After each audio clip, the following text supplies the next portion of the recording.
Hi guys! May hawak akong itak, panaga. Panaga ito ng alin? Oh Panaga my ito ng God. banana chacha. Banana chacha. Kanina umaga ay bumili ako sa tindahan ng humingi yung tindera ng saging. Nagulat ako anong saging. Ay napatingin ako, nakalimutan ko may saging pala nahihinog na dahil busy-busyhan ang lola nyo.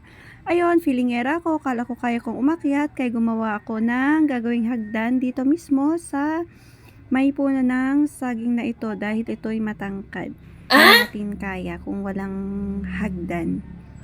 Ayun, okay na siguro tong dalawa upang makatungtong ako dito sa may bubong. Ayan. Nasa taas na ako, tuwang-tuwa ako kasi akala ko abot ko. Akala ko matitikman ko ulit tong matamis na saging na hanggang ngayon ay hindi ko pa rin alam ang pangalan dahil tinanim lang to ng bayaw ko dito. Sa mga nabigyan ko na, anong pangalan nito? Hindi ko alam eh. Akala ko mabibigyan ko muli yung mga kapitbahay at mga katrabaho ko na mahilig sa saging. Pero sorry, ako'y bigo. Kaya yon, kailangan talaga dito ng tangkad.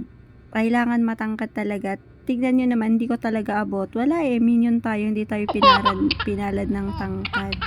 So, kung idadaan naman natin to sa pagputol ng puno na to ay matatamaan yung kapitbahay. Ayun, hintayin na lang natin yung bagong bunga na yan. Yan, sorry, bumaba na ako. Pero pagkalipas ng ilang minuto ay pumunta yung kapitbahay kasi nakita na may ganyan at hindi ko kayang abot.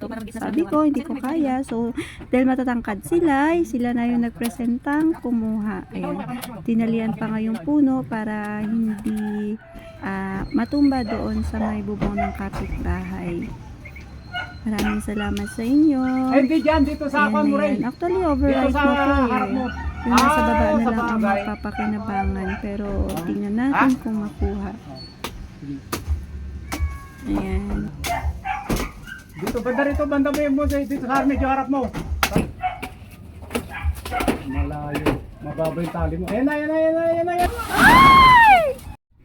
At ito na nga, ito na lang ang mapapakinabangan dahil sobra talagang override. Okay na yan?